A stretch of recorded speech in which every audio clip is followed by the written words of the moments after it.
Hi, you're listening to the Chain Reaction podcast, all about supply chain advantage. I'm Tony Hines, and it's great to be here.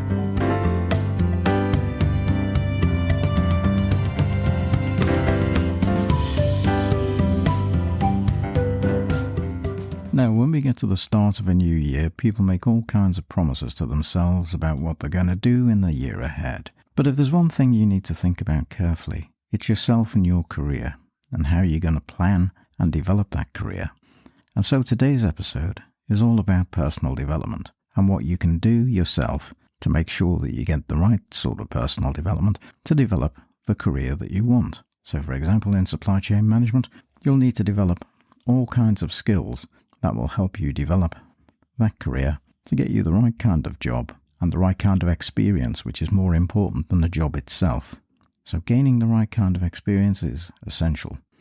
And experience counts because it's experience that teaches us not only the skills and develops those skills, but it also gives us wisdom because we know how to respond in given circumstances when things happen, when the unexpected happens, or even when the expected happens. We're able to use our wisdom to see a way through. So stick around and find out more.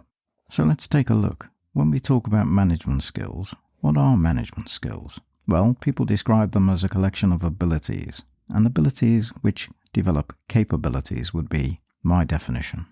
And they include things such as planning, decision-making, problem-solving, communication, delegation, and time management. And that's just at the surface level. Different roles in different organizations will require a different mix of skills, and we often refer to those as skill sets. Management skills help professionals to stand out, and you can excel no matter what your level.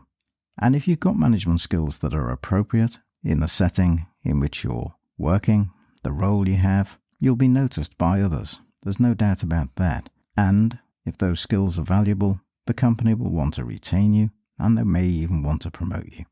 Good management skills are often in short supply, but they are vital for any organization to succeed and achieve its goals or objectives. A manager who fosters management skills is able to propel the company's mission and achieve the vision set by those in charge, if you're not one of them. Leadership develops from having skill, and it's often management skills that propel us to positions of leadership.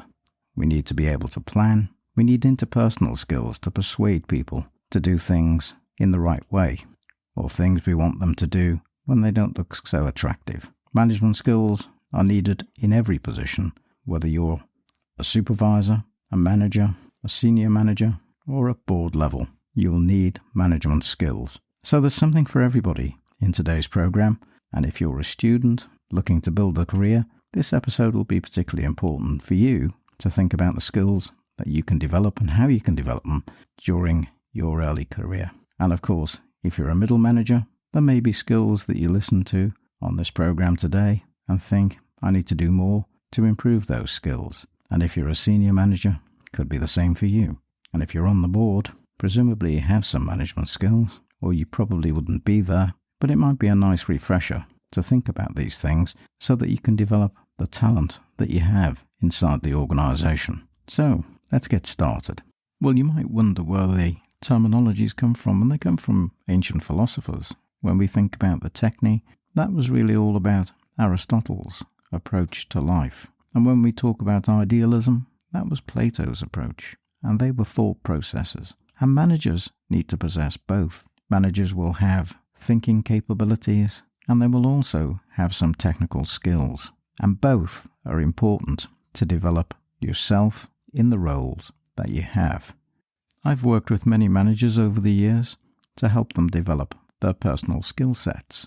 And when you talk to people, quite often they think there's some magic toolkit or a magic box that will help them deliver things instantaneously. And you have to tell them that, well, it's not really quite like that.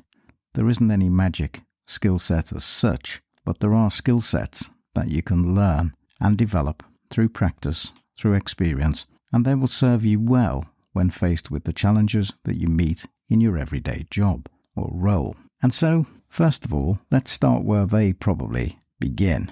they think there's a technical skill set, and they're right to think that. There are technical skills, and these are skills that managers develop their abilities and their knowledge to use a variety of techniques to achieve specific objectives. And these skills are not necessarily just operating machines or pieces of software or production tools, pieces of equipment, but there are other skills, soft skills, to persuade people to perform better, to do things better, to help support the organization, to motivate people, to boost sales, to boost output, to increase productivity, and to market the services and the products that the firm has.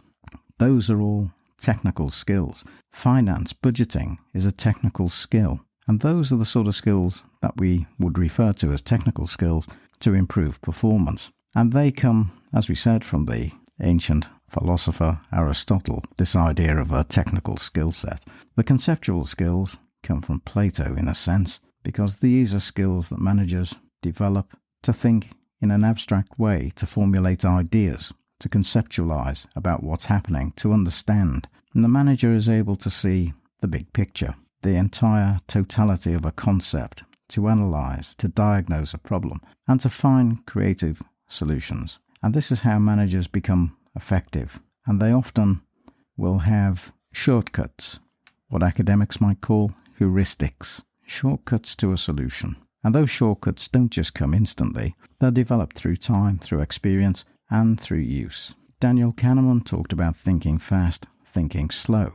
And in that particular work, thinking fast, thinking slow, thinking fast is probably a heuristic that you very quickly see a problem and work out a solution that you can put into action quickly. And humans have the ability to do things quickly in that sense, and that might be developed out of a technical skill that you've developed over time to respond to a situation that perhaps you've experienced before. Whereas thinking slow is the idea that you analyze in detail and come to some conceptual understanding that helps you think about the problem in a different way to find a solution. And so that's an articulation in practice of thinking fast, thinking slow. Planning involves both technical skills and, of course, conceptual skills. You need both, because when you plan something, you normally set an objective, or you're given an objective to achieve, and then you need to plan resources, assemble those resources, combine them in particular ways so as to achieve the given outcome that's desired. And that is a particular skill. It's not just the knowledge of planning that will help you. You need the skill. And people quite often don't mention implementation as a skill, but it is, because it's all very well to plan something, but to actually deliver it, to implement it and see it come to fruition is another skill, and it demands different skills from those which are purely planning. To implement something, you need practical skills. You need the practical skills of Aristotle. You need to understand what's involved, who's involved, how they can combine effectively, and how they can achieve the objective. And you need to be able to motivate people to come together, to work together as a team, and to leverage their abilities, their capabilities, combine them in such a way that the outcome is bigger than the parts. And that's what people call synergy. When we talk about conceptualization, what we actually mean by the term is that we think about something in a particular way. We unpick it, we analyze it, we understand it. And through the understanding, we might put the things, assemble the parts back together in a different form. So instead of the original form that we saw the problem or issue appear, we unpick it in such a way that we understand it better and are able to conceptualize how it works and how we can interject to put things back perhaps differently in such a way that we would say we've reconceptualized, we've remodeled, we've reworked what's going on. And of course that's how innovation occurs in all types of organization. Innovation occurs by understanding the problem in a deeper way, in the thinking slow way, as Daniel Kahneman might have said, and by thinking it through carefully, analyzing every aspect and assembling resources and parts back together in a different way, we've created a new understanding, a new conceptualization, and we've been innovative in our thinking. To be an effective manager, you have to be a good communicator, and communication skills can be learned. You may have a natural talent for communicating things effectively. You might have learned that skill through your life, talking to your brothers and sisters, your peers, your family members, your colleagues at work, through the teams that you play sport with, but you might have learned some of those skills and developed them outside of a work environment. And then inside the work environment, those skills will serve you well because you're able to communicate, you know what perhaps motivates people, you've got an understanding of how people behave given certain stimuli or certain responses, or the way in which you communicate with them, the style, the approach, the personalization. And of course, you'll need some social capital in demonstrating that you are someone who can lead the team. So it demonstrates leadership in that sense. Now, not all managers are leaders, but leadership can be quite an important skill to develop. And some of the things you have to do, you may have to run a team meeting, and you'll have to plan. You'll have to invoke other skills, such as planning. You'll have to set an agenda for that meeting. You'll have to keep the meeting focused. You'll have to motivate people during the meeting so that they will achieve things beyond the meeting. And you'll have to encourage, and you'll have to identify training needs amongst the people perhaps at the meeting and suggest ways in which they can become better at what they do. And most people are receptive to that because they want to learn, they want to be better, and they want to participate, and they want to make a contribution to the team. So it's about understanding those things and that pool of skill that you have to develop, that particular skill set to communicate effectively with your team members. If you're an ineffective communicator, you will never be a good manager. So if you understand that you have a weakness in that area, it's time to plug it. It's time to develop the skill. And everybody can develop better communication skills. Being self-aware is an important skill. Knowing how you impact a situation, how your behavior can impact a situation, and how to improve your behavior in social contexts, in meetings, in discussion, through communication, written or spoken, is all part of the self-awareness process. And you can cultivate this self-awareness so that it becomes a powerful tool in your armory of management skills. And self-awareness, of course, is something that you need if you are to develop emotional intelligence. And emotional intelligence is the idea that you can understand any given situation in such a way that you understand the impact on individuals and on the team of any actions that are taken. And you're aware of the skill sets of the team members so that when you're choosing people to perform a particular task, you might make those choices in a different way if you're a manager with emotional intelligence, because you're sensitive to the needs of individuals and the team members, as well as the team.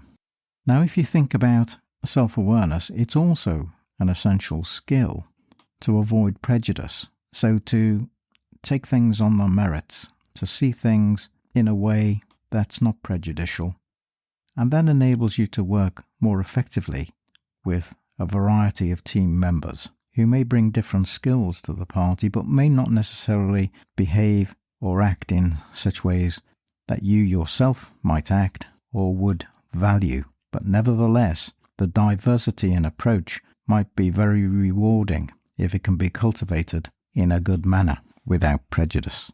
Recognizing the different skill sets that your team members bring is an important part of being a manager. It helps you to utilize human resource effectively. Some people are naturally more creative, some are more communicative, some less so, some are deeper thinkers, some are very practical in their approach. And so this variety of skills that individuals might bring into the team need to be recognized, nurtured, and harnessed to achieve objectives.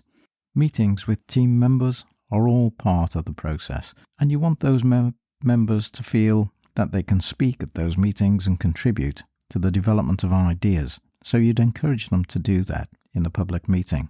But at the same time, you need to stay focused, and that's why we have an agenda And that's also why we focus our attention and give perhaps time slots to discuss a particular topic so that we can close things down and stay focused.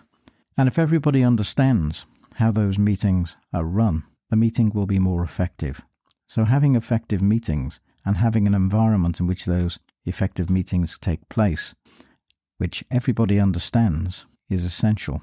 You may also have one-to-one meetings with your team members so as to motivate them, understand what they want from being part of the team, being part of the organisation, and that helps you understand what motivates them. And if you understand what motivates them, you can also dangle carrots in front of them that will help them achieve their goals. And good managers do that. They don't just dangle the carrot, they actually give them the carrot. So it might be a training course, it might be some time, some workaround that they need, but whatever it is, you need to understand what's going on with the individuals and the team members. And that way you build your own social capital as the manager of the team. And it's important in every aspect to be this good, effective communicator. And of course, by observation, those team members will develop skills that they learn directly from you. And therefore, to be a role model is important in that sense. And also, team members may need to be mentored. And the mentoring process won't necessarily be done by the team leader in all cases. It might be by other members of the team, depending on their skill sets and what they actually need to develop.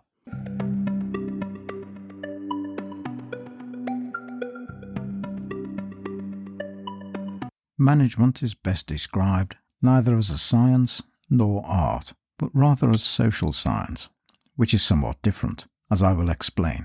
It represents a way of thinking, a way of being, acting, and implementing strategies to achieve specific objectives. It is best understood as a systems approach and a systematic practice. It involves interactions between techniques, tools, methods, and people to achieve given ends.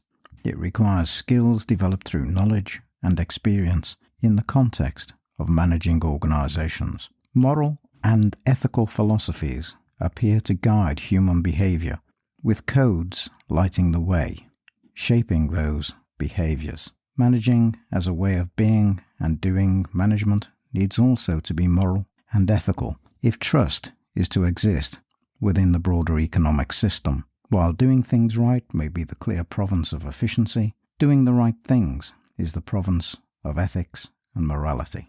Management involves the coordination of human and material resources to achieve a given end. And we speak of people managing organizations, managing their personal affairs, managing themselves, managing others, and so on. And groups and individuals are at the heart of management. And sometimes groups have different objectives to the individuals that comprise those groups. So it's a social practice. And that's how I would describe management, as a social practice. It's neither science nor art, but rather a social practice which some regard as social science. And that simply means social knowledge. But I would go beyond social knowledge and imbue practice at the centre of management, as indeed did Peter Drucker. He was ever concerned with the practice of management. And it's only through the practice of management that skills can be developed and honed. There are 4 basic elements related to the practice of management. The first is about setting objectives. The second is people. The third is techniques and tools. And the fourth is an organization, which is part of a system. The division of work is central to how we construct and manage organizations. We plan, we set objectives, we assemble resources, we make investments in resources, we may need capital to do so, and we set about the tasks of managing to achieve the given objectives that have been set in the planning processes.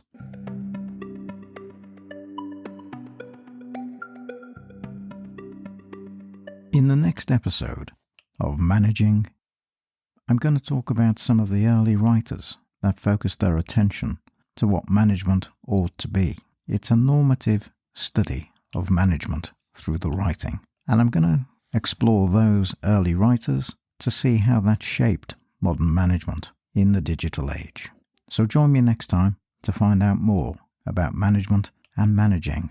I'm Tony Hines, I'm signing off, and I'll see you next time in the Chain Reaction Podcast. Bye for now.